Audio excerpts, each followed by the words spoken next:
बैठते थे और कोई ना कोई उनका एक प्रश्न भी जो होता था उसमें कोई ना कोई सार होता था। मिलनसार एक साथी अपने चले गए, उसके लिए मैं उनको श्रद्धांजलि अर्पित करता हूँ। प्रभु से प्रार्थना करता हूँ कि उनको अपने चरणों में स्थान दे।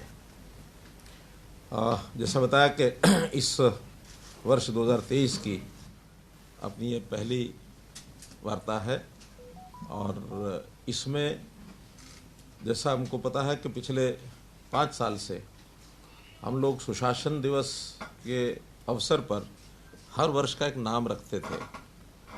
पहला वर्ष हमने सुशासन वर्ष रखा, सुशासन संकल्प वर्ष रखा, सुशासन परिणाम वर्ष रखा, फिर अंत्योदय उत्थान वर्ष रखा और इस बार का जो 2023 का ये वर्ष है अंत्योदय आरोग्य वर्ष, इसका नाम दिया है।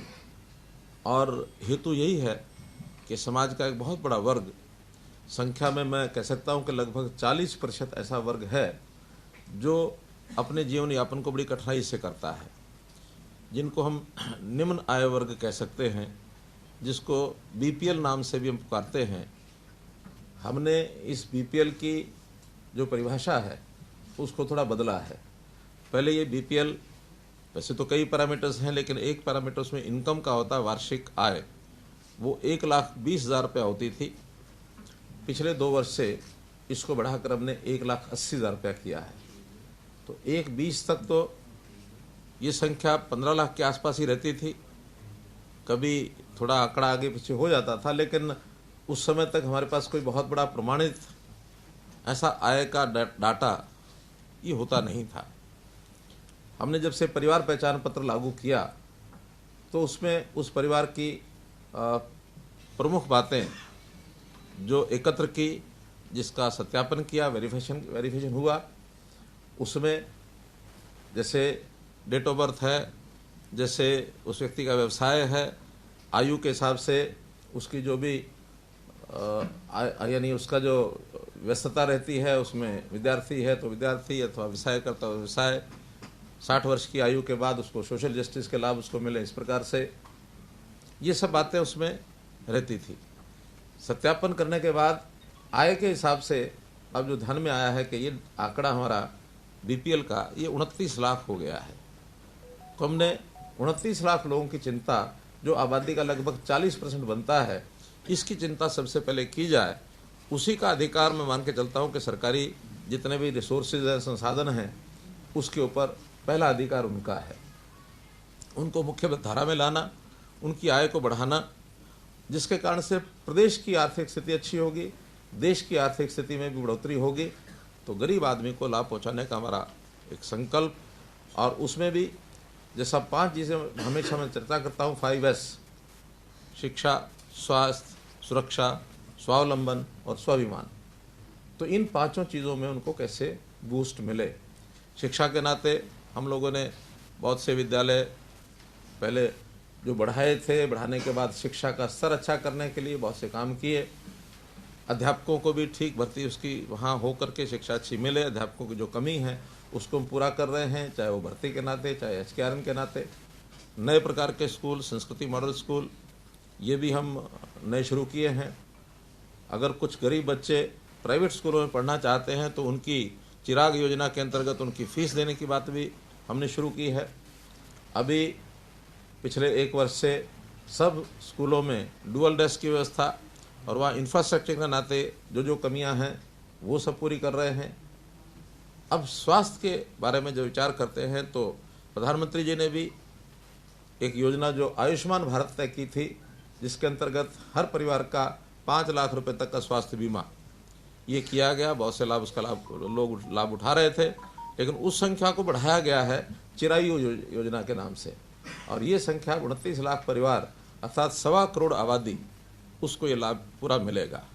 हर ऐसे नागरिक का पहले फेज में 180 तक, दूसरे फेज में उससे आगे भी बढ़ेंगे, उनका एक प्रकार से शारीरिक स्वास्थ्य परीक्षण ये करने की योजना भी बनी है, जिसमें लगभग अभी तक 1 लाख लोगों का और स्वास्थ्य परीक्षण हो चुका है।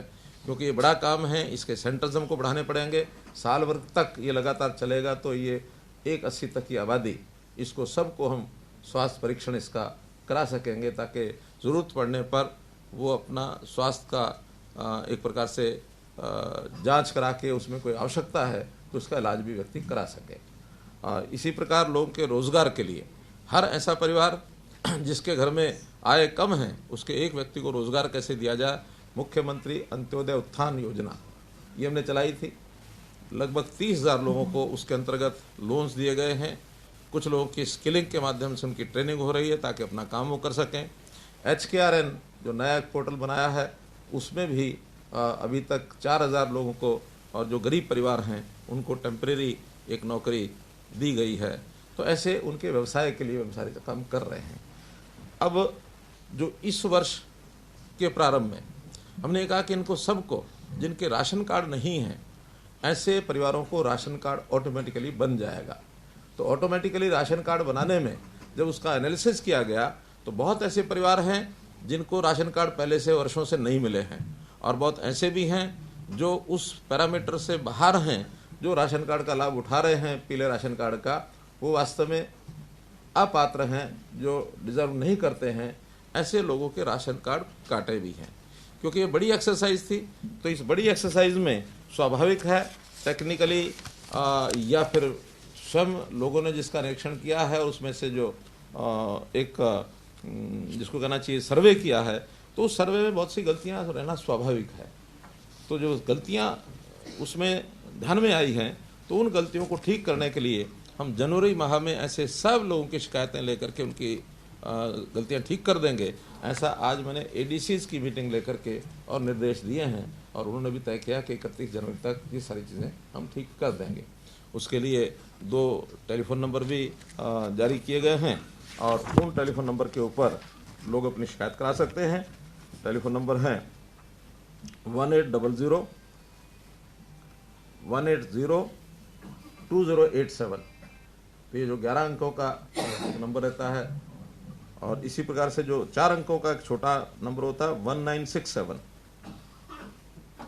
तो ऐसे ये 2 नंबर प्रचारित किए गए हैं ताकि लोग अपनी शिकायत इस पर दर्ज करा सके और उनको 15 दिन के अंदर अंदर सॉल्यूशन करने के लिए भी आज हमने कह दिया है।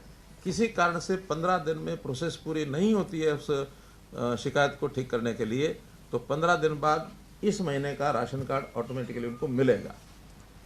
उनको समाचार जाएगा कि आप लोग 15 दिन के अंदर अगर ये समस्या काल नहीं हुआ है तो आप लोग राशन के इस महीने के हकदार हैं, ताकि आगे आने वाले समय में उसकी निस्तारण किया जा सके उसकी कंप्लेंट का। उसके बाद अगर वो श्रेणी में रहता है तो लेगा और नहीं रहता है तो फिर उसमें से उसका नाम हट जाएगा। जिन लोगों के नए कार्ड बनाए गए हैं वो तो 12 लाख के लगभग परिवार ऐसे हैं और 12 लाखों को लोगों ने प्रयत्न करने के बाद भी जिनके कार्ड बनते नहीं थे तो एक साथ एक क्लिक से उनके कार्ड बनाए गए हैं।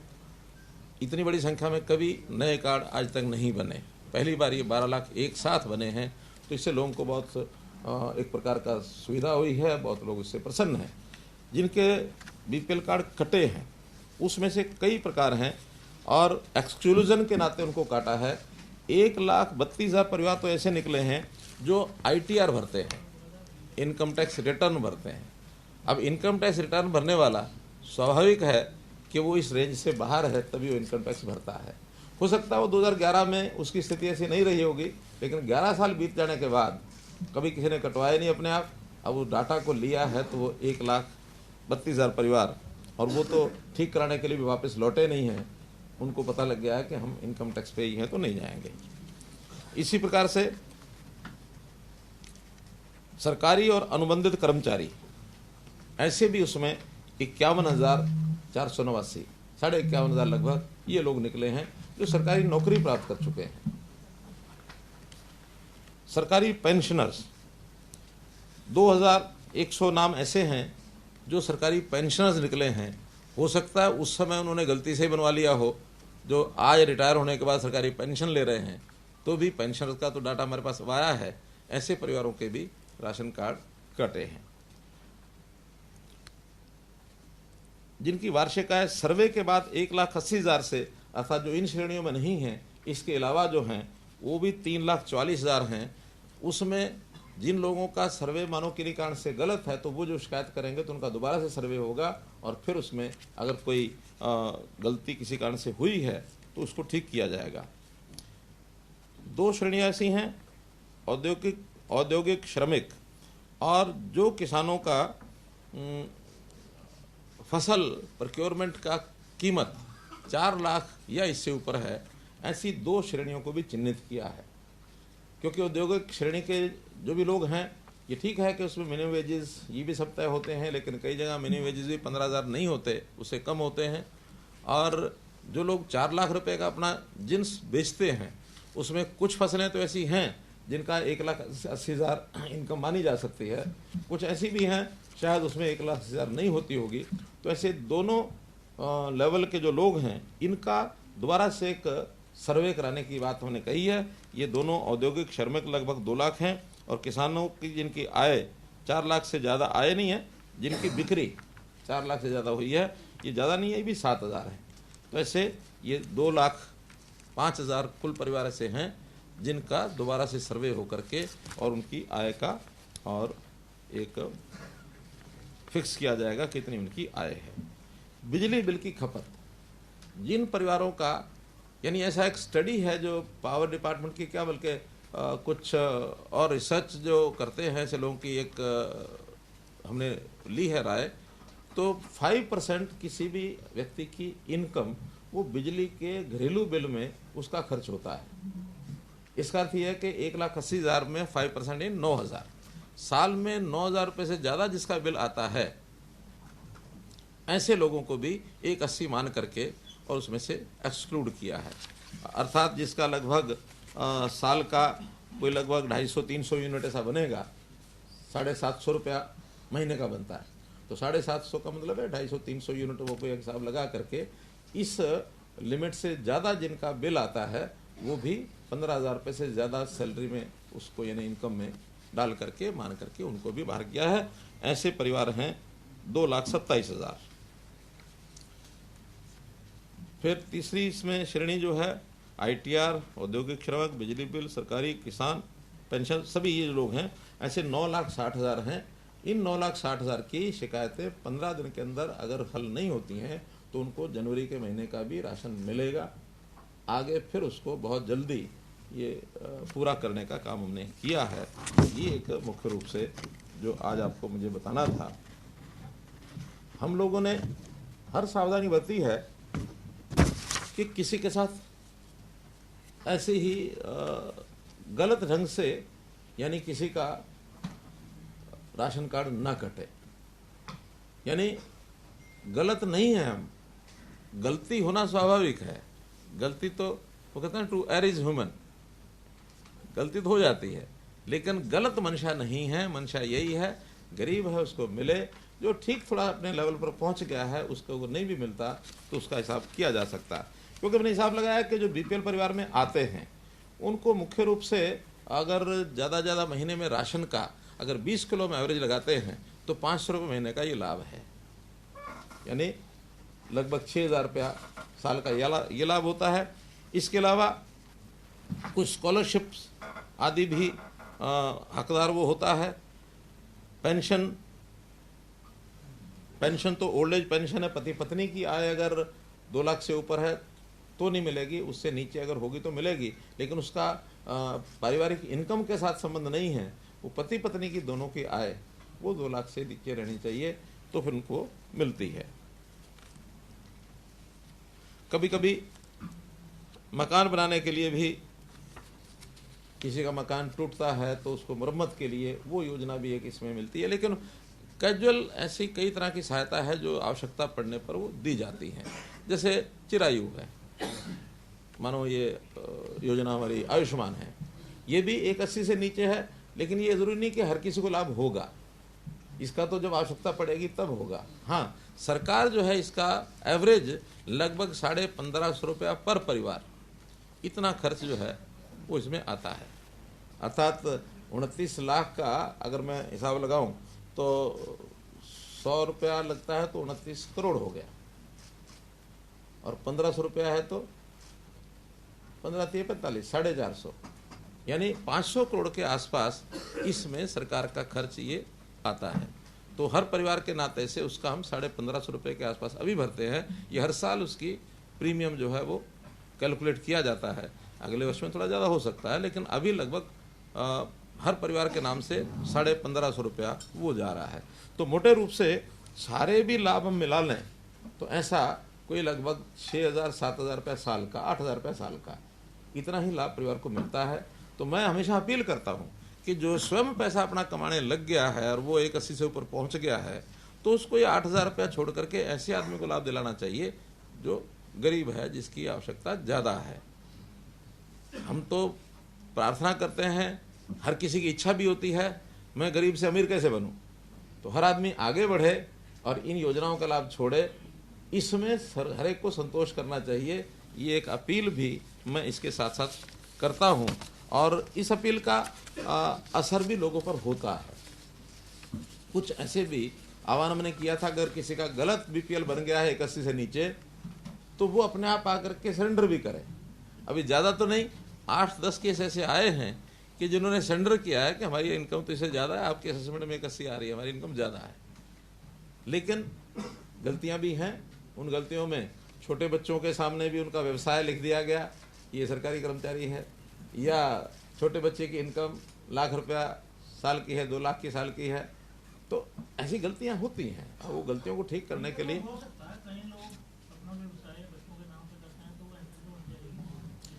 आपकी ये बात अगर ध्यान करें तो छोटे बच्चों के नाम से, जैसे मानो बैंक में अकाउंट खुलवा दिया बच्चे के पैदा होते ही, और किसी के पास पैसा है तो उसने उसके नाम की एफडी करा दी।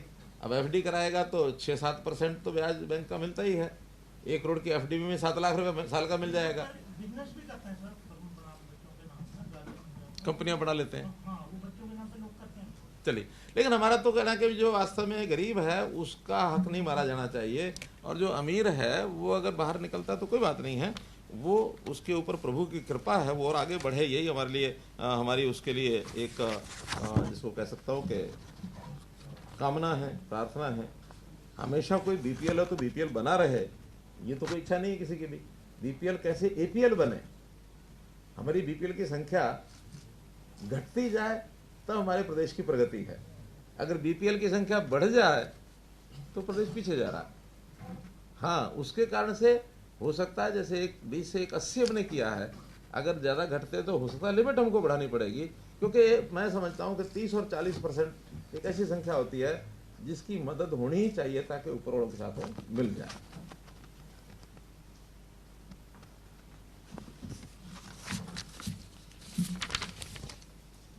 मित्रों, एक विषय जो बार बार आता है, बेरोजगारी। अब हम तो जो कि अपना सत्यापित डाटा ये अपने पास रखते हैं, और इस सत्यापित डाटा में आज भी एक क्लिक से जब हम ये निकालते हैं कि इस समय जिन्होंने अपने आप को बेरोजगार डिक्लेयर किया है तो वो 6.5 लाख के आसपास लोग हैं। अब आप कहेंगे कि जब फार्म भराए जाते हैं ज़्यादा भरते हैं, वो इसलिए भरते हैं कि हर आदमी अपने एक छोटे काम में तो लगा ही रहता है, लेकिन बाद में उसको लगता है कि मैं पढ़ा लिखा हूँ, मुझे सरकारी नौकरी मिलनी चाहिए। प्राइवेट नौकरी करने वाले भी सरकारी नौकरी के लिए इच्छा करते हैं, लालयित रहते हैं। या ग्रुप डी की नौकरी करने वाला पढ़ा लिखा है, उसको लगता है मुझे सी में आना है, तो सी के लिए फार्म भरेगा। सी वाला भी अगर बी की नौकरी निकलती है तो बी के अंदर फार्म भरेगा, अपने आप को प्रमोट करने के लिए। एक विषय। दूसरा, ये हमारा सारा आंकड़ा हमारे प्रदेश का, लेकिन सरकारी नौकरी में प्रदेश से बाहर के लोगों को भी अप्लाई करना उनके लिए भी यानी कर सकते हैं, कोई मना ही नहीं है, ऑप्शन है। तो बहुत ऐसे आसपास के प्रदेश के लोग भी उसमें आकर के अप्लाई करते हैं। वो उत्तर प्रदेश के हो सकते हैं, वो राजस्थान के हो सकते हैं, वो पंजाब के हो सकते हैं, हिमाचल के हो सकते हैं, दिल्ली के हो सकते हैं। हर किसी को सरकारी नौकरी का लालच होता है। अब ये अलग बात है कि हमने उसमें मेरिट के ऊपर करने का एक जो नियम है वो बहुत सख्त बनाया कि हमारे यहाँ मेरिट के बिना कोई नौकरी पाएगा नहीं। तो उसमें से थोड़ा जो कमज़ोर बच्चे हैं वो डिस्करेज तो हो गए हैं कि अब ऐसे नहीं भरते हैं। पहले तो हर कोई आके भरता था, रास्ते ढूंढता था, तो रास्ते सारे बंद हो गए हैं। अब हम तो बल्कि इसके लिए जो कमज़ोर बच्चा है किन्हीं कारणों से पीछे रह गया पढ़ाई में, अब वो खाली रहे सारी उम्र, ऐसा नहीं है, उसको भी व्यवसाय मिले, इसके लिए स्किलिंग के काम ये हमने शुरू कर दिए हैं। और स्किल यूनिवर्सिटी के माध्यम से बहुत सी इंडस्ट्री को भी हमने ऑनलाइन लिया है, ताकि वो लोग उनके साथ समझौता करके और कुछ जो उनकी आवश्यकता है उसकी स्किलिंग उन सेंटर्स में हो जाए। सर्टिफिकेशन हमारा जो विश्वकर्मा कौशल विश्वविद्यालय वो सर्टिफिकेट देगा, फैकल्टी भी वो देंगे, पढ़ाई भी वो कराएंगे और बाद में उनकी प्लेसमेंट उसी इंडस्ट्री में हो जाए। ऐसे 50 के लगभग बड़ी इंडस्ट्री के साथ भी हमारे इस स्किल यूनिवर्सिटी ने समझौते किए हैं। और इसके अलावा भी स्किलिंग के जगह जगह कोर्सेज बन रहे हैं, बढ़ रहे हैं। और जिस प्रकार की स्किलिंग की आवश्यकता है, बहुत बड़े यानी स्किल की जो संख्या है ये लगभग वैसे तो 8000 की सूची है जिस प्रकार के स्किल्स सिखाए जा सकते हैं, लेकिन अलग अलग प्रकार के छोटे बड़े हैं। हम हरियाणा में भी लगभग 1500 स्किल्स तक ऐसा पहुंच चुके हैं कि इन स्किल्स के लिए और कोई ना कोई कराई जाए सिखाई। तो ये सारा काम भी हम कर रहे हैं। तो बेरोजगारी वास्तव में जो CMI और ये सारा बार बार मैं कह चुका हूँ, अपनी ओर से ही कह रहा हूँ कि हमेशा कभी 28% तो कभी 35% तो कभी 32%। एक समय ऐसा भी था जब 2017 में इन्होंने 2% भी कहा था कि हरियाणा में बेरोजगारी दर 2% है। अब कब 2 हो जाती है और कब एक ही महीने के बाद 38 से और 27 पर आ जाती है। मेरी इतनी कार्रवाई है कि मैं आप लोगों को बताता हूँ, आप आगे बता देते हैं, लोगों को पता लग गया है। और वो मैं कहता हूँ जनता ठीक से समझ जाए, ये जो करें इनको उल्टा पड़ेगा। यानी जनता जिस बात को समझ जाती है, या तो जनता की भाषा ये बोलेंगे और जनता की भाषा ये नहीं बोलेंगे तो जनता इनको छोड़ेगी, और उनको जनता छोड़ दे तो हम भी चाहते हैं। तो नहीं की कर रहा हूँ विपक्ष की नहीं, CMI की बात भी हम आपके माध्यम से जनता को बताते हैं। और जनता अगर समझ जाए कि CMI वाला जो विषय है ये एक प्रकार का वो गलत बोलते हैं और हर बार बोलते हैं और बड़े बड़े नेताओं से बुलवाते हैं, तो ये जनता को समझना जरूरी है। ये कहाँ से उठाते हैं मालूम नहीं, लेकिन करते क्या, CMI के एक सैंपल 25-50 लोगों को मिल रही है, 25-50 लोगों को मिल रही है। और कोई भी कंपनी 25-50 लोगों को मिलेगी तो उनके सामने सबसे पहले कौन आएगा, जो घूम रहा है खाली। अब वो किसी ऑफिस में जाकर नहीं पता करेंगे, वो किसी खेत में जाकर नहीं पता करेंगे, वो किसी दुकानदार पर जाकर नहीं पता करेंगे। पार्क में लोग घूम रहे हैं वहाँ पूछ लिया, सड़क किनारे खड़े हैं वहाँ पूछ लिया। तो पार्क में घूमने वाले, सड़क किनारे खड़े होने वाले, मौज मस्ती करने वाले, ये हरियाणा के साथ ही भेदभाव कर रहे हैं सर। जैसे गुजरात का हमने 2 मैंने बताया हमारा भी 2% बताया था, हमारा भी 2% का भी बताया था। लेकिन वो हो सकता है कोई अपेक्षाएं कहीं उनसे पूरी हो जाती हो, कहीं ना होती हो। 6.5 लाख, आज से 6 महीने पहले 6.5 लाख था। अब वो अदल बदल होती रहेगी, क्योंकि हर साल एक इसमें वृद्धि होती है। लगभग 4 लाख रोज नौजवान हर साल अपने जीवन को बढ़ाने के लिए अपनी एक आयु को पार करते हैं। हमारी जो जन्म दर है वो 4.5 लाख है। 18 वर्ष के बाद वो संख्या 4 लाख बढ़ जाती है। 4 लाख के बाद कुछ लोग ऐसे होते हैं जो अपने पैतृक व्यवसाय में चले जाते हैं, कुछ अपने प्राइवेट नौकरी में चले जाते हैं, कुछ सरकारी नौकरी में जाते हैं। ऐसे सबका कुछ स्किलिंग करके अपना अपना काम शुरू करते हैं। यानी अब देखिए एक आंकड़ा और बताता हूँ आपको मैं, 2014 से लेकर इस समय तक जो प्राइवेट इंडस्ट्री है, खास करके MSME, 50,000 से ज़्यादा इंडस्ट्री हमारी लगी है। और इसके अंदर जो टोटल रोजगार और स्वरोजगार 8 साल में 33 लाख और 6,000 लोग, इनको रोजगार मिला। अब ये 33 लाख 6,000 सारे एकदम फ्रेशर होंगे ऐसा नहीं है, हो सकता है इसमें से कुछ ऐसे भी हों एक जगह छोड़ के दूसरी जगह गए हों, उसमें छोड़ने वाला नहीं लिखा जाता, जो नया जुड़ जाता है वो है। उद्योग में 12.5 लाख है, स्टार्टअप इंडिया स्कीम में 4,000 है, स्टैंड अप इंडिया में 4,000 है, प्रधानमंत्री मुद्रा योजना में जिन्होंने लोन लिया है 16,85,000 लोग हैं। लोन लिया है तो काम के लिए लिया होगा, कोई घर के लिए तो नहीं लिया, तो इसलिए ये भी स्वरोजगार में आए हैं। प्रधानमंत्री स्वनिधि में 38,000 लोग। अब ये कौन है जो रेडी फड़ी खोमचे वाले, 38,000 वो लोग हैं। सक्षम युवा में 1,71,000 लोग। अब ये ठीक है, सक्षम युवा एकदम रोजगार नहीं है, लेकिन 100 घंटे का काम है, 6,500 या 9,000 रुपया 7,000 रुपया उनको मिलता है, तो इतने लोगों को वो भी काम मिला है। सक्षम सारथी योजना 78,000। अंत्योदय उत्थान मेले जो मैं बता रहा हूँ कि अभी हमने जो मेले लगाए हैं 34,000 लोग वो हैं। उनको लोन अभी लेके दिया है। तो इस प्रकार से 33,000 लोग अगर 8 साल में लगे हैं तो 4 लाख हर साल हो गए। सरकारी नौकरी 1 ही लाख है, तो सरकारी नौकरी में तो 1-1.25 लाख से ज़्यादा हो नहीं सकते। हर साल 20,000, 15,000, 20,000, हर किसी की अपेक्षा ये रहे कि हम सरकारी नौकरी प्राप्त करेंगे, दैट इज नॉट पॉसिबल। इसलिए बेरोजगारी का कोई आलम ऐसा हो कि सारे लोग यहाँ बेरोजगार दिखाने लग गए, इसलिए इस विषय को, जहाँ तक सरकारी नौकरियों का विषय है, जिसे हमने कॉमन पात्रता परीक्षा, कॉमन एलिजिबिलिटी टेस्ट, इसका प्रावधान किया था, वो ग्रुप सी का एग्ज़ाम हो चुका है। उसका रिजल्ट आज कल में ही आने वाला है। रिजल्ट में कंपनी ने जो हमें मैसेज हमने पूछा है कि भी कब आप घोषित करेंगे, तो उन्होंने कहा कि हमारा रिजल्ट जो परीक्षा का होता है वो तो तैयार है। अब उसमें कुछ आंकड़ा उन्होंने हमारे से मांगा हुआ है कि रिजर्वेशन जिनकी कैटेगरीज की है उनके कौन कौन से रोल नंबर हैं, और उसमें भी कुछ उनका पिछला जो बैकलॉग होता है उसके हिसाब से हमको उसकी थोड़ा निश्चित करना होता है कि भी कौन से वर्ग के ज़्यादा जाएंगे, कौन से कम जाएंगे, कौन एक्स सर्विस मैन है तो वो कौन से होंगे, स्पोर्ट्स पर्सन है तो कौन से होंगे। वो सारा डाटा उनको उपलब्ध करा दिया है, और मुझे लगता है 1 आध दिन में सारा करके और वेबसाइट पर डालेंगे।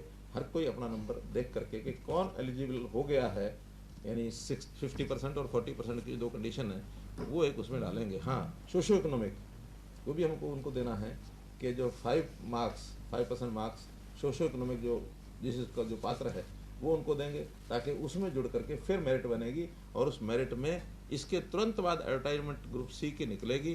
सी की एडवर्टाइजमेंट के लगभग 30,000 तो रिक्वेशन डिपार्टमेंट के पास आ गई है, 6,000 पुलिस की है, 36,000, और उस समय तक 1,000-2,000 बढ़ जाएगी। तो इस प्रकार से लगभग 36 और 40 के बीच में ये नौकरियां ग्रुप सी की अगले टीजीटी के अलग है, बिल्कुल ठीक है। तो 36 और 43 इसी साल में हो जाएंगी। ग्रुप सी के इस पात्रता में से वो अगला जो रिजल्ट है उसी में से यानी परीक्षा हो जाएगी। फिर है ग्रुप डी। ग्रुप डी की भी एडवर्टाइजमेंट कभी भी निकल सकती है, क्योंकि उसमें रिक्वेशन लगभग सबकी जा चुकी है। हम चाहते हैं कि ग्रुप सी की नौकरियां घोषित होने के बाद और ग्रुप डी का सीईटी हो, ताकि ये लोग दोबारा से जो सी में चुने जाएंगे, यानी जिनकी सिलेक्शन हो जाएगी, वो उनमें परीक्षा के लिए ना जाए। वरना हर किसी की इच्छा होती है पता नहीं सी में मिले ना मिले, डी में भी चले जाओ।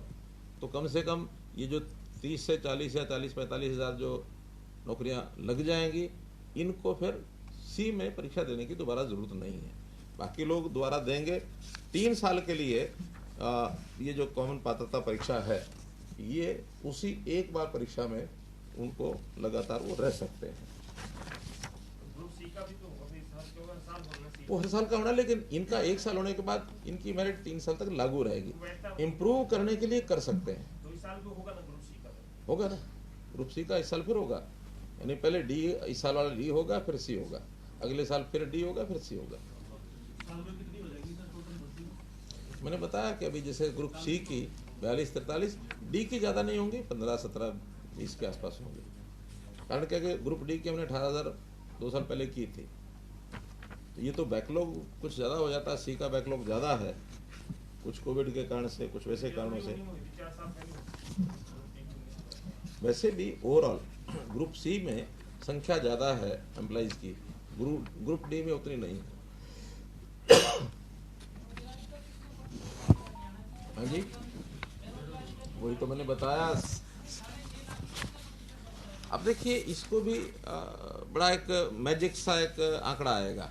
अब 6.5 लाख आप 18 साल और 60 साल के बीच की संख्या का अगर प्रतिशत निकालेंगे तो ये लगभग 6% बैठेगा, क्योंकि 1-1.25 करोड़ आबादी होती है। और अगर इसको 2.5 करोड़ से हिसाब से निकालेंगे, 2.25 करोड़ के हिसाब से, 2.5% तो 2.5% हो जाएगा, कम हो जाएगी परसेंटेज। लेकिन हम वास्तव में चाहते हैं कि 18 से 60 के बीच में ही निकाली जाए, क्योंकि जो वर्किंग एज ग्रुप जो होता है वो 18 से 60 ही होता है। तो 18 से 60 के बीच में अगर करेंगे तो ये लगभग 6% के आसपास बैठेगा। ये तो वो डाटा है जो पढ़ा हुआ है या नहीं पढ़ा हुआ, 18 से 60 के बीच में उसने अगर कुछ लिखा होगा बेरोजगार नहीं कर रहा तो वो डाटा है। हाँ, जो इसने लिखा मैं बेरोजगार हूँ, सेल्फ, हाँ, वो उसमें कुछ नहीं। एक विषय इसमें है कि जो हमारे टेंडरिंग है, यानी ई टेंडर व्यवस्था, और खास करके पंचायतों के इस विषय को लेकर के और एक योजना जो हमने बनाई है, जो अभी जिसकी आज मैं घोषणा कर रहा हूं, ताकि वो आपके माध्यम से और सबको जानकारी मिल जाए। तो इसके अंदर हमने 2 प्रकार के काम पंचायतों के भी और नगर पालिकाओं के ये बनाए हैं कि एक काम तो उनकी अपनी जो इनकम है वर्ष भर की, जो बजट उनका अपना है उसका, और दूसरा है जो स्टेट का बजट होता है। तो जो उनका अपना बजट है वो एक निश्चित मात्रा में है, उसके अंदर state finance commission SFC, central finance commission CFC, साथ में फिर 1% उनको स्टाम्प ड्यूटी में से मिलता है, कुछ उनको बिजली का शुल्क मिलता है, और इस प्रकार के कुछ नहीं, एक्साइज का नहीं है। अब तो उनके को किराए की इनकम है, और क्या इनकम होती है, SFC CFC वो तो हो गया, SFC CFC। हाँ, तो जो भी इनकम उनकी अपनी मानी जाती है, उसमें हमने तय किया है कि अब आगे से एडमिनिस्ट्रेटिव अप्रूवल वो जो संस्था का हेड है उसके लेवल पर उनकी मीटिंग में अपने आप करेंगे, स्टेट गवर्नमेंट उसमें हस्तक्षेप नहीं करेगी। यानी गांव का अगर पैसा है तो गांव का सरपंच अप्रूव करेगा, पंचायत समिति का है तो पंचायत समिति का चेयरमैन अप्रूव करेगा, और जिला परिषद का है तो जिला परिषद का चेयरमैन करेगा, with resolution of their body. यानी सरपंच पंचायत से पास कराएगा, पंचायत समिति पूरी है वो उसको पास करेगी तो अप्रूवल देंगे, और जिला परिषद की जो बॉडी है वो रेजोल्यूशन पास करेगी और अप्रूवल जिला परिषद का चेयरमैन देगा। अप्रूवल के लिए अब स्टेट में कहीं नहीं आएगा। पहले ये डायरेक्टर के पास आते थे, सेक्रेटरी के पास आते थे, कुछ जगह पर मंत्री भी उसको अप्रूव करते थे, हमने उसको सारे को छोड़ दिया है। तो बहुत बड़ी एक राहत डिसेंट्रलाइजेशन की तरफ हम आगे बढ़ रहे हैं। होगा नहीं होगा, सुनो, अभी तो अप्रूवल बताया मैंने, अभी अप्रूवल बताया, वो बता रहा हूँ सारा, अभी अप्रूवल बताया। अप्रूवल जितनी भी राशि है उस सारे का अप्रूवल, छोटा काम बड़ा काम वहां की बॉडी अपने आप करेगी। हाँ, वो करेगा। अब इसके बाद विषय आता है कि उसका एडमिनिस्ट्रेटिव अप्रूवल तो ये हो ही गया, फिर है इसका टेक्निकल अप्रूवल। टेक्निकल अप्रूवल में इसके स्लैब्स बनाए हैं। 2 लाख रुपए तक टेक्निकल अप्रूवल जूनियर इंजीनियर दे देगा, और कोई उसके लिए टेंडर नहीं होगा। जेई जो है उसको अप्रूव कर देगा कि हाँ ये काम है, 2 लाख के अंदर 1 का है, 1.5 का है, जितना भी है वो सरपंच और जेई वो मिलकर के वो अपने आप करेंगे। एडमिनिस्ट्रेटिव तौर पर सरपंच के साथ इस काम में पंचायत ग्राम सचिव वो भी रहेगा, क्योंकि ग्राम सचिव का काम भी गांव के ही लेवल पर होता है, सरपंच के लेवल पर होता है। एक प्रकार का गांव का चीफ सेक्रेटरी ग्राम सचिव होता है। और 2 लाख से लेकर 25 लाख तक इसका टेक्निकल अप्रूवल SDO देगा। इसमें भी स्टेट का कोई रोल नहीं रहेगा। SDO वो भी पंचायती राज का होता है, पंचायतों का होता है, वहीं रहेगा, उनके साथ ही जाएगा। लेकिन ये टेंडरिंग से होगा, अप्रूवल देने के बाद ये टेंडरिंग से होगा। शॉर्ट टर्म टेंडर होंगे, शॉर्ट टर्म टेंडर में वही स्थानीय टेंडर्स जो हैं लोगों को मिल जाए, उसकी क्लासिफिकेशन की गई है। ये जो HEW पोर्टल है, HEWP, इसमें हर एक एरिया के जो टेंडर हैं, डिस्ट्रिक्ट वाले वो डिस्ट्रिक्ट में करेंगे, जो छोटे टेंडर हैं। एक सीमा से आगे बड़े टेंडर्स को सबके लिए खोला जाएगा, फिर कहीं का भी आए। लेकिन 2 लाख से 25 लाख ये जिले के जितने भी कंट्रैक्टर हैं उनकी बड़ी संख्या होती है, और सब लोकल करते भी रहते हैं। इसमें नए लोग भी आ सकते हैं। जो पहले कंडीशन लगाई गई थी कि इसका इतना होना चाहिए, उसकी कैपिटल होनी चाहिए, इतना काम का एक्सपीरियंस होना चाहिए, 3 साल पुराना होना चाहिए, तो नए लोगों को उसमें एंट्री नहीं मिलती है। हाँ, पुराना आदमी केवल एक अपना वो लिख के देगा कि हाँ इस काम को करने में उसके पास जो एम्प्लॉइज हैं, उसका जो इंजीनियरिंग डिपार्टमेंट है उसमें क्वालिफाइड आदमी है।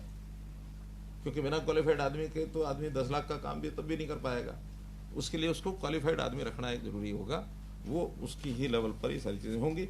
और 25 लाख से 1 करोड़ इसकी टेक्निकल अप्रूवल एक्शन देगा।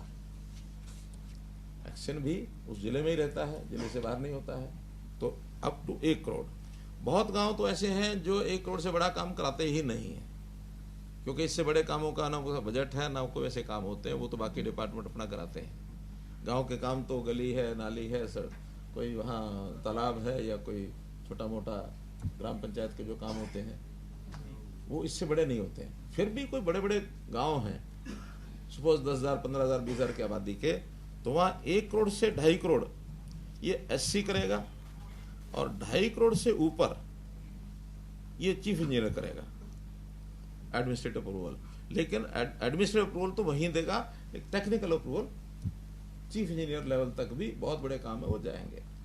कुछ गांव के अंदर FDs होती हैं, जमीन एक्वायर होगी उनकी, कोई भी इनकम आई तो कहीं 10 करोड़, कहीं 20 करोड़, कहीं 50 करोड़, इसमें अप टू 50 लाख ये डिप्टी कमिश्नर उनकी एप्लीकेशन पर अपने आप रिलीज कर सकता है साल का एक बार, साल में एक बार 50 लाख। इससे ज़्यादा कराना होगा तो फिर डिप्टी कमिश्नर स्टेट में भेजेगा कि किसी गांव में एक साथ वो पैसा निकाल करके बिना किसी ज़रूरत के ऐसे ही ना लगा दें, है वो उसी गांव का, लेकिन हर साल 50 लाख, या अगर ज़्यादा बड़ी FD है तो अप टू 10%, मानो 5 करोड़ से ऊपर अगर है तो 10%, 10 करोड़ तो 1 करोड़, 20 करोड़ तो 2 crore, 10% whichever is higher, 50 lakh और 10% विच एवर इज हायर, इतना वो हर साल गांव में लगा सकता है। उसका एडमिनिस्ट्रेटिव अप्रूवल भी वो देंगे, बाकी सारा काम भी वो करेंगे।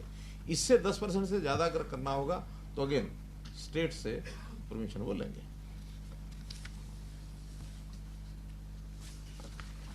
तो ये मोटे रूप से जो हमने छूट दी है। हाँ, जो स्टेट के बजट से चीज़ें जाएंगी उसके लिए 25 लाख रुपए से छोटे काम उनकी यदि आवश्यकता होगी गांव में, वो पैसा हम गांव को भेज देंगे, या जिला परिषद पंचायत समिति उनकी डिमांड आती है 25 लाख से कम का अगर काम है तो उनको दे देंगे। सपोज बजट अपना कम हो गया किसी का, उनको लगता है कि हमें 10 लाख की और काम की जरूरत है, स्टेट से दिया जाए, तो हम स्टेट फंड से उतना देंगे। 25 लाख से ज़्यादा अगर कोई काम की डिमांड करेंगे, वो फिर स्टेट का ग्राम विकास मंत्रालय जो है, रूरल डेवलपमेंट डिपार्टमेंट, वो फिर डिपार्टमेंटल काम यहाँ से उसके जो स्टेट के सिस्टम होते हैं उसमें से जाएगा। उसकी अप्रूवल भी डायरेक्टर करेगा, डायरेक्टर के बाद बड़ा काम होगा तो सेक्रेटरी करेगा। जैसे 25 लाख से 1 करोड़, इसको तो डायरेक्टर को दिया एडमिनिस्ट्रेटिव अप्रूवल और सैंक्शन एक्शन करेगा। 1 करोड़ से 2.5 करोड़ सेक्रेटरी एडमिनिस्ट्रेटिव अप्रूवल देंगे और SC जो है वो उसको टेक्निकल अप्रूवल करेंगे। और 2.5 करोड़ से ऊपर, 2.5 करोड़ से 10 करोड़ तक मिनिस्टर जो है वो एडमिनिस्ट्रेटिव अप्रूवल देंगे और चीफ इंजीनियर जो है उसकी टेक्निकल सैंक्शन देंगे। 10 करोड़ से ऊपर इन्होंने अधिकार दिया है चीफ मिनिस्टर को कि 10 करोड़ से ऊपर ग्रामीण क्षेत्र का कोई भी काम ऐसा कराना होगा तो उसका administrative approval chief minister office से जाएगा और टेक्निकल अप्रूवल वही चीफ इंजीनियर या EIC नहीं बल्कि चीफ इंजीनियर, EIC तो अगेन एडमिनिस्ट्रेटिव, हाँ, तो चीफ इंजीनियर वो देगा। तो ये सारा एक सिस्टम सेट किया है जिसके अंदर मुझे नहीं लगता कि किसी को कोई दिक्कत कठिनाई आएगी। बहुत डिसेंट्रलाइज को हमने जो सब 25 के 2 लाख से ऊपर का जो 5 आया 20 लाख तो चले होता था, वो बिना टेंडर का काम करेंगे, वो नहीं होगा। देखिए, मैंने बताया ना, हम चाहते हैं एक ट्रांसपेरेंट सिस्टम हो, उनको कठिनाई ना आए। उनका एक ही शिकायत रहती है कि अगर स्टेट से होके आता तो लंबा समय लग जाता है, स्टेट्स में फाइल जाती है, वो फाइल पड़ी रहती है, उनको चंडीगढ़ चक्कर काटना पड़ता है। हमने जब एडमिनिस्ट्रेटिव अप्रूवल उनको दे दिया और जब जो काम 6-6 महीने में फाइल नहीं निकलती थी, अपना 1 महीने में काम कराओ, निकालो, उनकी जिम्मेदारी है। हाँ, ऑडिट सब चीज़ों का होगा, ऑडिट का सिस्टम तो हर एक उसमें रहता है, उसमें गलत ना हो। फिर गांव की जो वहाँ की उनकी पंचायत है, ज़्यादा से ज़्यादा हम ग्राम सभा का भी कुछ सोच सकते हैं बाद में कि भी यहाँ ग्राम सभा के सामने विषय रखें जो काम कराने हैं। ट्रांसपेरेंसी और स्पीडी काम हो, क्वालिटी अच्छी हो। जो मंत्री बोल रहे हैं कि बहुत सारे सरपंच के खिलाफ कहते हैं इस टाइप की, अगर मैंने फाइलें दबा दी, अगर फाइलें खोली तो बहुत सारे लोगों को। मैं तो आगे का विषय बता रहा हूँ, पिछला विषय ना मैंने देखा है और ना मैंने कोई उस पर कमेंट किया है। मेरा तो इतना कहना है कि हम चीज़ों को आगे ठीक करने के लिए सारे सिस्टम बना रहे हैं, उनमें आगे ऐसी चीज़ें ना हो, ये हमारा हेतु है, ठीक है ना। पीछे क्या होगा, कितना होगा, शिकायत मिलेगी, किसके द्वारा कराएंगे, वो विषय डिपार्टमेंटल हैं, वो डिपार्टमेंट का या एडमिनिस्ट्रेशन का काम होता है, वो देखेंगे उसको क्या करना क्या नहीं करना। आगे सिस्टम बनाना हमारा काम है, हमने उसका सिस्टम बना दिया। तो मित्रों, आज के विषय में मेरे ध्यान में जो विषय थे वो यही थे, और इस संदर्भ में यानी परिवार पहचान पत्र, उसमें राशन कार्ड, उसमें पेंशन, उसमें ये विषय, और साथ में ये जो पंचायती सिस्टम जो सारे बताए हैं, इसी पैटर्न पर लगभग शहरों का भी ऐसे ही है। उसमें भी स्लैब्स यही हैं, लेकिन जितना पैसा उन शहरों का होगा वो सारा वहीं होगा। हम साल में 7% पैसा आबादी के हिसाब से गांव को, शहर को, जो हमारा सेल्फ ओन्ड वो जो रेवेन्यू है, स्टेट रेवेन्यू, उसका 7% वो उनको उससे ज़्यादा दे देते हैं। 2% उसमें से रिजर्व रखते हैं बाद में 9% तक, ताकि 2% जो अलग से सहायता जिस भी किसी कमज़ोर इकाई को पड़ती है उसको हम दे सकें। ये 2% का पैसा स्टेट में हम रखते हैं। परिवार पहचान पत्र में जो करेक्शन के ये लास्ट डेट आपने देखिए, परिवार पहचान पत्र जो है वो एक डायनेमिक प्रक्रिया है, क्योंकि इसमें अभी भी लगभग मैं समझता हूँ 50 लाख से 1 लाख तक ऐसे परिवार होंगे जिन्होंने आज भी लगता है कि परिवार पहचान पत्र बनवाए नहीं है। बहुत इस लेवल पर लोग पहुंच जाते हो, कहते हैं हमें सरकार से कुछ चाहिए नहीं, हम क्यों बनवाएंगे, बाध्य हमने किया नहीं है। हम कर तो सकते हैं लेकिन हमने नहीं किया। अभी जिसको जरूरत है वो बनवाएगा, जिसकी कोई सरकार की छुट्रैक किया जा सके। ये जो 1,80,000 की आमदनी है लंबे समय से चल रही है, आपको लगता है, तो मैं आपकी राय भी जानना चाहूँगा, इसकी जो लिमिट है वो बढ़नी चाहिए? देखिए, पहली बात तो ये है कि ये बाकी स्टेट से काफ़ी ज़्यादा है। अभी हमें नहीं ध्यान में आया, किसी स्टेट ने नहीं ध्यान कराया कि 1,20 से ऊपर किसी ने किया है। Haryana is the only and first state जो 1,80 तक गए हैं। एक दूसरा, हमेशा गरीबी और अमीरी ये कोई कंपैरेटिव टर्म होती है, एब्सोल्यूट टर्म नहीं होती है। और कंपैरेटिव टर्म में ये माना जाता है कि आप सरकार के नाते से 1/3 पॉपुलेशन का यानी अपने जिम्मे लेके चलो कि उनकी सहायता करते रहो। हाँ, जब ये सहायता देने के बाद इनकी कैटेगरी बढ़ जाती है और 1/3 से नीचे रह जाते हैं बीपीएल के लोग, फिर उसकी लिमिट बढ़ाएंगे। आज तो मैंने बताया कि 40% है 29 लाख परिवार। जैसे प्राइस इंडेक्स को देखें तो 1,80 अब भाई प्राइस इंडेक्स तो मैंने बताया ना कि अब 1,80 से ऊपर हम दे भी क्या रहे हैं, हम 5-6 हज़ार रुपया साल का दे रहे हैं। तो 5-6-8 हज़ार रुपया वो उस 1,80 से ऊपर वाला अपना खर्च कर सकता है, दिक्कत नहीं है। लेकिन जिसकी इनकम ही 25,000 रुपया 50,000 रुपया साल की है, सहायता उसको देनी है। एक हाँ, पीछे एक तो सर ये आपने क्लियर कर दिया, 2 सवाल थे। एक तो बेरोजगारी पे तो आपने क्लियर कर दिया। दूसरा जो हुड्डा साहब कहता है कि कर सरकार लगातार जा रही है, वो आप पूछना चाहते हैं। देखिए, मैं पिछली प्रेस कॉन्फ्रेंस में बता चुका हूँ और मैं सेशन में बता चुका हूँ। उनके आंकड़े कैसे भूल जाते हैं वो, बल्कि विधानसभा में बोला है, कहीं बाहर बोला है। विधानसभा में बोला होता तो प्रिविलेज मोशन चल जाती। मैंने तो इसलिए बोला कि बाहर वो मीडिया बोल के आए हैं, मेरा ऑथेंटिक है। 5 लाख 4 लाख 15,000 करोड़ रुपया उन्होंने बोला।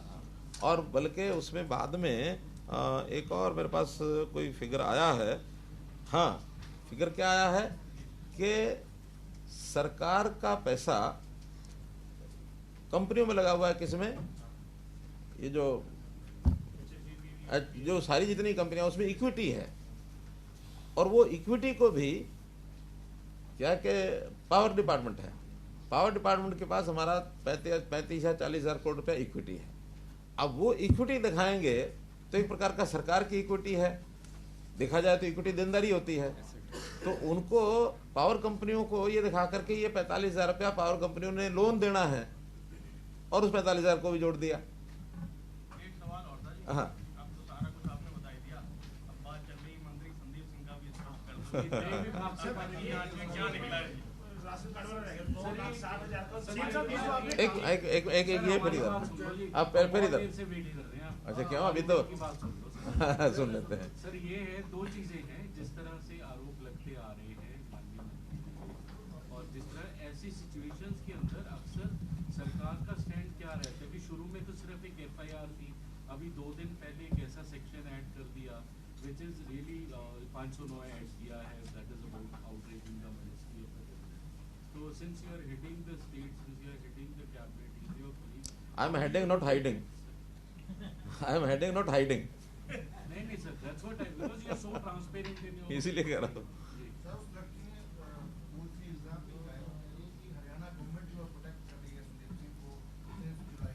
देखिए, कोई भी स्टेटमेंट देने को भी अगर प्रोटेक्शन माना जाए तो मैं उसमें कुछ कह नहीं सकता। एक स्टेटमेंट मैंने पहले दी थी, वही आज फिर दे रहा हूँ। किसी के खिलाफ किसी के द्वारा आरोप लगा देना और उसके कारण से एफआईआर लिखा जाना, ये किसी भी व्यक्ति को दोषी सिद्ध नहीं करता। दोषी सिद्ध करने के लिए अगला एक सिस्टम होता है, वो होता है इन्वेस्टिगेशन। इन्वेस्टिगेशन में पुलिस इन्वेस्टिगेट कर रही है, उन्होंने उस लड़की को भी बुलाया है, अच्छी लंबी 7-8 घंटे की इंटरोगेशन हुई।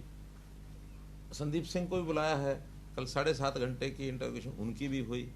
उन्होंने अपना विषय रख दिया है।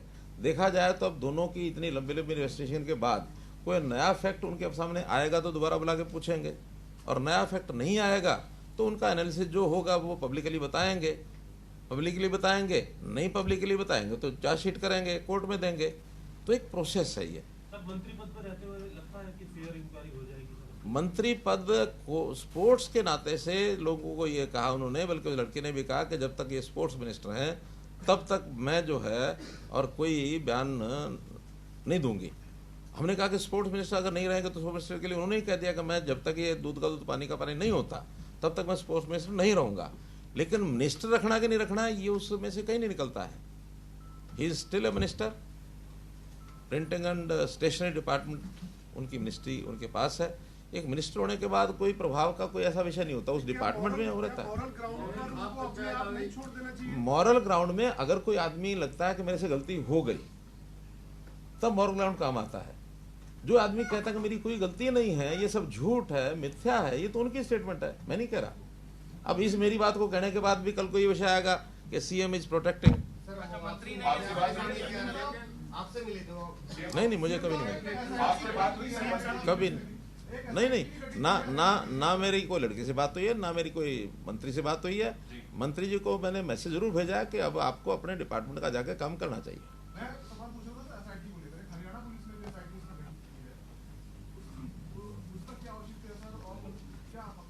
देखिए, जो मेरी जानकारी है, मेरी जो जानकारी है, जिस दिन ये प्रेस कॉन्फ्रेंस हुई है उस प्रेस कॉन्फ्रेंस के बाद मंत्री ने स्वयं होकर के डीजीपी को एक पत्र लिखा कि मेरे खिलाफ एक षड्यंत्र ऐसा रचा जा रहा है और एक इस प्रकार की प्रेस कॉन्फ्रेंस की जा रही है और वो भी एक पॉलिटिकल पार्टी के ऑफिस में की जा रही है। तो कहीं ना कहीं उनकी ग्रीवेंस उस पॉलिटिकल विषय को लेकर के ज्यादा है कि इसके पीछे कोई ना कोई एक षड्यंत्र हो सकता है, तो इसकी जांच कराई जाए। अब चूंकि डिपार्टमेंट हरियाणा का है और वो खिलाड़ी कोच हरियाणा सरकार में एम्प्लॉई है, ये मंत्री हैं और पॉलिटिकल पार्टी भी हरियाणा की है, तो इस प्रकार के विषयों को लेकर के उस एसआईटी ने अपनी कोई जांच जरूर की है। मुझे जो पता लगा है कि लोगों को बुला करके उनको पूछा है, रिपोर्ट कोई दी नहीं है, दी होगी तो डीजीपी साहब के पास होगी, हमको उसका पता नहीं है। लेकिन वो भी जांच करना मुझे लगता है कि जिस प्रकार का विषय सारा खड़ा हुआ है वो आवश्यक इसलिए है कि ये चीज़ें कनेक्टेड हैं हरियाणा से, और जो हरियाणा से कनेक्टेड चीज़ें हैं, क्योंकि पुलिस, चंडीगढ़ पुलिस इस जो कंप्लेंट हुई है उससे बाहर जाकर कुछ नहीं करने वाली, लेकिन इसकी अतिरिक्त जो चीज़ें हैं वो हरियाणा पुलिस करेगी और वो करके जो रिपोर्ट देंगे सबसे देखेंगे। नहीं, ये नहीं, उन्होंने तो ये कहा कि एक पॉलिटिकल पार्टी ने, उन्होंने घटना का कोई ना उल्लेख है और ना उसके अंदर कोई चर्चा है, एक पॉलिटिकल पार्टी के ऑफिस में जाकर वो तो छानबीन जब होगी तो हरियाणा पुलिस ये जांच कर रही है कि इसमें कोई राजनीतिक षड्यंत्र तो नहीं करेंगे। आपने कहा कि परिवार जो सर्विस लगाने की रिपोर्ट कॉन्फिडेंशियल लीक की थी। It is breach of basically the oath as it is alleged. देखिए, इस विषय की कोई जानकारी कोई होगी तो आपको बताएंगे, लेकिन एक जो जानकारी मुझे है कि उसका सिलेक्शन हो गया था मई में। अब मई में एक सिलेक्शन हो जाता है और सिलेक्शन कोई परीक्षा के आधार पर नहीं हुआ, परीक्षा में तो होता है कि नंबर क्यों बता दिए, सिलेक्शन अभी फाइनल हुआ नहीं हुआ। जिन लोगों के पास ये सर्टिफिकेट्स हैं, ये जो एक्स्ट्रा आउटस्टैंडिंग स्पोर्ट्स पर्सन का, उनको नौकरी गारंटेड है, और गारंटेड नौकरी में कोई भी बता सकता है। मान लो कल को हमारा ये जो चोपड़ा है, नीरज चोपड़ा, और उसको ओलंपिक में गोल्ड मेडल लेके आ गया है वो, तो उसकी क्लास 1 की नौकरी तय है, वो किसी भी डिपार्टमेंट में लगेगी नौकरी तो बता ही दिया जाएगा। हाँ, अपॉइंटमेंट लेटर उसको पहले मिले बाद में मिले, जब मिले ये गारंटेड है, तो गारंटेड नौकरी में बताने में कोई ब्रीच नहीं है। जांच में साफ होके आने के बाद क्या संदीप को ये जो महिमा है आप सिफारिश करेंगे कि उनका महिमा वापस? देखिए उस समय क्या होगा, ये जांच से पहले कोई विषय बताने की आवश्यकता है, जब कंप्लीट हो अगर मगर थोड़ी होता है। सीएम साहब, आपने परिवार पहचान पत्र में बात की, आपने कहा कि किसान जो है सर, आपने कहा कि परिवार पहचान पत्र और ये जो कार्ड जो बने बीपीएल, इसमें आपने कहा कि कुछ किसान जो है उनके आप दोबारा से आए, उनकी कितनी वो सर्वे आप करवाएंगे और देखेंगे कि उनकी 4 लाख रुपए तक की उनकी फसल। अच्छा, सर उसमें अगर कोई किसान क्रेडिट कार्ड बनवाए हुए है, किसान क्रेडिट कार्ड जिसके पास है, अंडर लिमिट जो सरकार बैंक कर्ज देता है 6% पे 7% पे, वो किसान कर्जा लिए हुए है, तो वो उसका कर्जा क्या उसमें उसकी आमदनी में डिडक्ट होगा या उसकी? नहीं, निश्चित, बल्कि इसके एक और भी बता रहा हूँ। किसान 2 प्रकार के हैं। एक किसान है जिनकी अपनी जमीन है, स्वाभाविक है उनकी इनकम ज़्यादा होगी। जिसने किसान ने कॉन्ट्रैक्ट पर ज़मीन ली है, यानी ठेके पर ली है, ठेके वाले को 50,000 रुपया 40,000 रुपया एकड़ का पहले देना पड़ता है, तो उसकी उस जो हुई है उसकी हुई है सेल हुई है प्रोडक्ट की, उसका जो सीट है उसमें से वो कटेगा। तो जैसे वो कटेगा तो ऐसा कर्ज भी कटेगा। ये तो नेट इनकम जो होती है उसका आंकलन होता है। अगर नेट इनकम सारी को इनकम मान लेते तो 180 करते, 4 लाख क्यों करते? तो ये माना जा रहा है कि 4 लाख में से 2,20,000 जो है वो उसके खर्चे होंगे, 180 उसकी इनकम होगी। लेकिन ये पहली बार किया है, हो सकता है इसको रिवाइज करने के बाद, वो तो जो फील्ड का सर्वे आएगा तो रिवाइज करने के बाद हो सकता है इसको बदलना पड़े। तो ये 9 लाख जो 60,000 कटे हैं, हमने सर्वे के उन सभी का करा रहे हैं, उन जो हमारे नहीं, इनकम टैक्स ITR वालों का सर्वे क्यों कराना है? उनकी जरूरत नहीं है। हाँ, तो औद्योगिक श्रमिक और जो किसान होंगे, अब जो सरकारी कर्मचारी हैं उनका क्यों कराना? गवर्नमेंट पेंशनर है क्यों कराना? देनी पड़ती है सर। जो जिनका डाटा फ्लक्चुएट हो सकता है किन्हीं भी कारणों से, या एकदम कोई जिसको डेफिनेट नहीं कह सकते, तो उसके कारण से उनका सर्वे करा के दर्ज कराएंगे। हमने एडीसी को ये भी कह दिया है कि बहुत सख्त होने की जरूरत नहीं है, बी लिबरल। हाँ, ऐसा नहीं है कि भी हम तीर चलाते हैं। पेंशन स्कीम को लेकर कई कर्मचारी जो हैं वो लामबंद हो रहे हैं। हिमाचल में भी इलेक्शंस हुए, ये एक बड़ा मुद्दा वहां पर रहा। उसके बाद ऐसा लगता है कि हरियाणा पे और ज्यादा हमारे पास इस प्रकार का भी विषय अभी सोचा नहीं हमने, सोचेंगे उसका क्या सिस्टम बनेगा बताएंगे। राहुल गांधी की यात्रा के बारे में क्या कहेंगे? वो खाली बदन से घूम रहे हैं, कल एक बयान में उन्होंने, मैं कहता हूँ उनको कपड़े पहनने का अवसर मिले तो कपड़े पहन लें। सारी उम्र खाली बदन के अगर चलते रहेंगे तो बहुत बेकारी हो जाएगी। एक सर वो ये कह रहे हैं सीएम साहब, उन्होंने कहा कि बीजेपी तो धक्के से पूजा करवा रही है, पुजारियों की पार्टी है, हम तपस्वी लोग हैं। चलिए, अब इस पर क्या कमेंट करेंगे? आखिर हर एक काम के लिए, हर एक वर्ग के लिए हमको ध्यान रखना होता है, चाहे वो तपस्वी हो चाहे पुजारी हो। अगर पूजा करने तो ये भी गए थे कुरुक्षेत्र में परसों, कल ही गए थे, कल पूजा करने गए थे ना। बीपीएल कार्ड कटने का जो आपने डाटा दिया है, इसमें कौन सा ऐसा जिला है जिसमें सबसे ज्यादा बीपीएल कार्ड? इसमें फरीदाबाद में जो शिकायतें आई, क्योंकि जो औद्योगिक लेबर के नाते से एक वहाँ से जो हमें मिला था डाटा कि 38,000 परिवार ऐसे हैं जिनका व्यक्ति वो औद्योगिक लेबर में इस आय से ज़्यादा क्रॉस करके और नौकरी कर रहा है।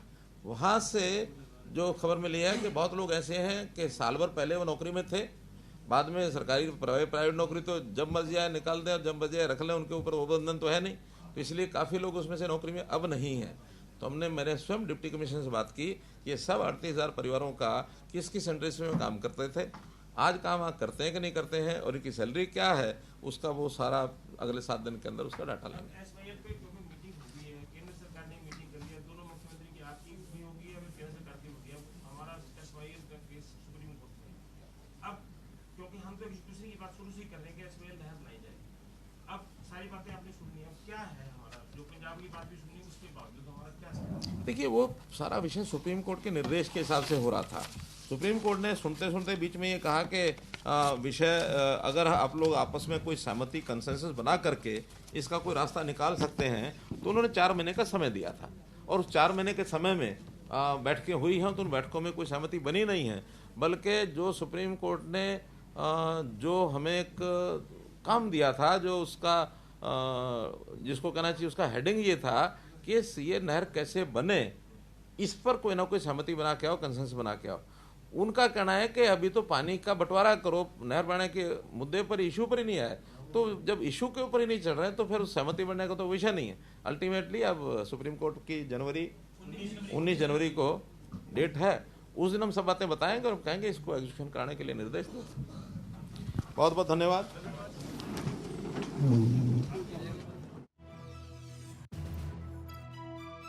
हरियाणा के मुख्यमंत्री मनोहर लाल की प्रेस कॉन्फ्रेंस, जिसमें तमाम बड़ी बातें मुख्यमंत्री की ओर से की गई। पीपीपी पर बैठक के बाद मुख्यमंत्री मनोहर लाल ने प्रेस कॉन्फ्रेंस की है, जिसमें 5S को लेकर जिक्र किया, पंचायत की ई टेंडरिंग को लेकर उसके लिए बनाई गई व्यवस्था को लेकर जिक्र किया गया, अंत्योदय के रूप में किस तरह से 2023 को मना रही है हरियाणा सरकार, उसका भी जिक्र करते मुख्यमंत्री मनोहर लाल नजर आए। बीपीएल का आंकड़ा 29 लाख हो गया है। मुख्यमंत्री मनोहर लाल ने इस प्रेस कॉन्फ्रेंस में इसकी भी जानकारी दी है और उसी के साथ 2023 को अंत्योदय के रूप में मनाया जा रहा है। मुख्यमंत्री ने यह भी कहा बीपीएल का आंकड़ा 29 लाख हो गया।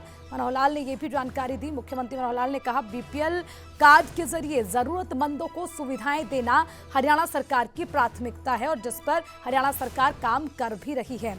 तो हमने बीपीएल की परिभाषा को बदला है, मुख्यमंत्री मनोहर लाल ने यह भी कहा, और किस तरह से चिरायु योजना से सभी लोग लाभान्वित हो रहे हैं, इसका जिक्र करते भी मुख्यमंत्री मनोहर लाल नजर आए। तो 2023 की पहली प्रेस कॉन्फ्रेंस हरियाणा सरकार की ओर से की गई है, जिसमें पीपीपी बैठक के बाद तमाम बड़ी बातें मुख्यमंत्री ने कही और कितना लाभ हरियाणा की जनता को मिल रहा है उसका भी बखान किया।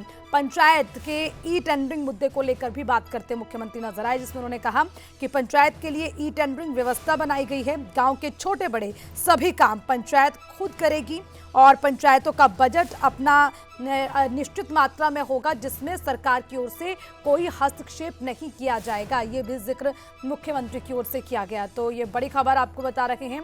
पीपीपी पर बैठक के बाद मुख्यमंत्री मनोहर लाल की प्रेस कॉन्फ्रेंस, 2023 को अंत्योदय के रूप में मनाया जा रहा है। मुख्यमंत्री ने कहा हमने बीपीएल की परिभाषा को बदला है और इस बीपीएल के माध्यम से किस तरह से लोगों को बेनिफिट मिल सके उसके लिए काम किया। बीपीएल का आंकड़ा 29 लाख हो गया।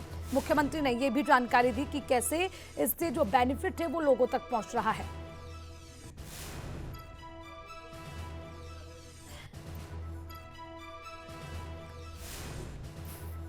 तो वहीं मुख्यमंत्री ने 5S पर भी फोकस किया, जिसमें स्वावलंबन, स्वाभिमान, शिक्षा, सुरक्षा, व्यवस्था को लेकर जिक्र किया है कि किस तरह से हरियाणा में शिक्षा को लेकर काम हो रहा है। शिक्षा के क्षेत्र में कोई भी पीछे ना हो, क्योंकि आने वाले युवा पीढ़ी या बच्चे जो देश का भविष्य है उनके लिए शिक्षा में किसी तरह का कोई कॉम्प्रोमाइज ना हो, उस पर हरियाणा सरकार का पूरा फोकस। और वहीं सुरक्षा व्यवस्था, स्वावलंबन, स्वाभिमान की भी बात करते मुख्यमंत्री नजर आए। वर्ष 2023 की अपनी ये पहली वार्ता है और इसमें जैसा हमको पता है कि पिछले 5 साल से हम लोग सुशासन दिवस के अवसर पर हर वर्ष का एक नाम रखते थे। पहला वर्ष हमने सुशासन वर्ष रखा, सुशासन संकल्प वर्ष रखा, सुशासन परिणाम वर्ष रखा, फिर अंत्योदय उत्थान वर्ष रखा और इस बार का जो 2023 का ये वर्ष है अंत्योदय आरोग्य वर्ष, इसका नाम दिया है। और हेतु यही है कि समाज का एक बहुत बड़ा वर्ग, संख्या में मैं कह सकता हूं कि लगभग 40% ऐसा वर्ग है जो अपने जीवन यापन को बड़ी कठिनाई से करता है, जिनको हम निम्न आय वर्ग कह सकते हैं, जिसको बीपीएल नाम से भी हम पुकारते हैं। हमने इस बीपीएल की जो परिभाषा है उसको थोड़ा बदला है। पहले ये बीपीएल, वैसे तो कई पैरामीटर्स हैं, लेकिन एक पैरामीटर उसमें इनकम का होता है, वार्षिक आय, वो 1,20,000 रुपया होती थी। पिछले 2 वर्ष से इसको बढ़ाकर हमने 1,80,000 रुपया किया है। तो 1,20 तक तो ये संख्या 15 लाख के आसपास ही रहती थी, कभी थोड़ा आंकड़ा आगे पीछे हो जाता था, लेकिन उस समय तक हमारे पास कोई बहुत बड़ा प्रमाणित ऐसा आय का डाटा ये होता नहीं था। हमने जब से परिवार पहचान पत्र लागू किया तो उसमें उस परिवार की प्रमुख बातें जो एकत्र की, जिसका सत्यापन किया, वेरिफिकेशन हुआ, उसमें जैसे डेट ऑफ बर्थ है, जैसे उस व्यक्ति का व्यवसाय है, आयु के हिसाब से उसकी जो भी यानी उसका जो व्यस्तता रहती है, उसमें विद्यार्थी है तो विद्यार्थी, अथवा व्यवसाय करता है व्यवसाय, 60 वर्ष की आयु के बाद उसको सोशल जस्टिस के लाभ उसको मिले, इस प्रकार से ये सब बातें उसमें रहती थी। सत्यापन करने के बाद आय के हिसाब से अब जो ध्यान में आया है कि ये आंकड़ा हमारा बीपीएल का ये 29 लाख हो गया है, तो हमने 29 लाख लोगों की चिंता, जो आबादी का लगभग 40% बनता है, इसकी चिंता सबसे पहले की जाए। उसी का अधिकार मैं मान के चलता हूं कि सरकारी जितने भी रिसोर्सेज हैं, संसाधन हैं, उसके ऊपर पहला अधिकार उनका है। उनको मुख्य धारा में लाना, उनकी आय को बढ़ाना, जिसके कारण से प्रदेश की आर्थिक स्थिति अच्छी होगी, देश की आर्थिक स्थिति में भी बढ़ोतरी होगी, तो गरीब आदमी को लाभ पहुंचाने का हमारा एक संकल्प